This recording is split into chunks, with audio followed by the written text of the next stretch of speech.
కేవలం economical transactions అంటే 55 కోట్ల రూపాయలు విదేశీ అకౌంట్కి జమ అయిన తర్వాత అది ఇతరత్ర అకౌంట్లకు ఏమైనా వెళ్ళాయనే కోణంలో మాత్రమే ఈరోజు విచారణ జరుపుతుంది. మరోవైపు ఫెమా నిబంధనలు ఉల్లంఘించారు కాబట్టి ఈ ఫెమా నిబంధనలు ఏం చెప్తాయి, ఫెమా నిబంధనలు ఉల్లంఘించడానికి ప్రధానమైనటువంటి కారణం ఏంటనేటువంటి అంశాలపైన ఈరోజు ఈడీ అధికారులు కూడా పూర్తి స్థాయిలో విచారణ జరిపేటువంటి అవకాశం ఉంటుంది. ఫెమా నిబంధనలు ఉల్లంఘన జరిగినట్లు ఇప్పటికే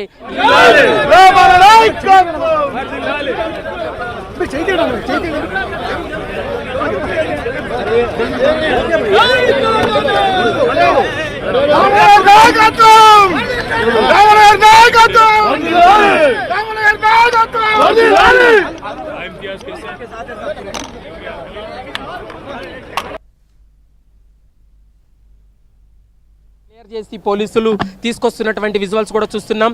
మరోవైపు ఎవరు కూడా అంటే కేటీఆర్తో పాటు వచ్చినటువంటి బీఆర్ఎస్ నాయకులు కావచ్చు, కార్యకర్తలు ఎవరిని కూడా అనుమతి లేదనేటువంటి అంశాన్ని ప్రస్తుతం పోలీసులు కూడా చెప్తున్నటువంటి మాట కనపడుతుంది. మనం చూస్తున్నాం ఈడీ కార్యాలయానికి ఒక 100 మీటర్ల దూరంలోనే పెద్ద ఎత్తున ఈ బీఆర్ఎస్కి సంబంధించినటువంటి కార్యకర్తలు చేరుకోవడంతో పోలీసులు అయితే మాత్రం క్లియర్ చేస్తూ ఉన్నారని చెప్పుకోవచ్చు. మరి కాసేపట్లోనే ఈడీ కార్యాలయంలో విచారణ ప్రారంభం కాబోతుంది.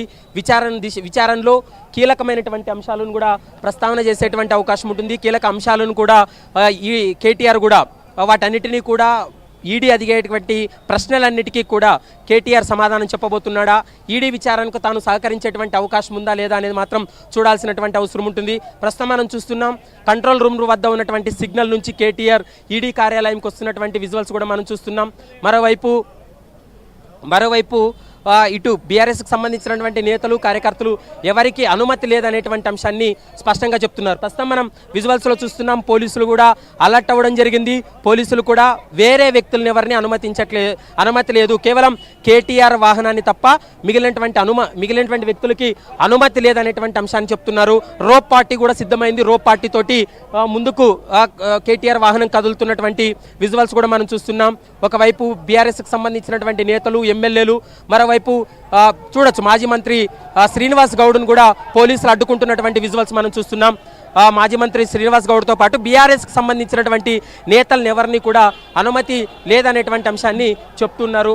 మనం చూస్తున్నాం ఇప్పటికే మాజీ మంత్రి ప్రశాంత్ రెడ్డి కావచ్చు, మిగిలినటువంటి బీఆర్ఎస్కి సంబంధించినటువంటి నేతలు కూడా ఎవరి అనుమతి లేదు. కొంత ఉద్రిక్త పరిస్థితి అయితే నెలకొంది.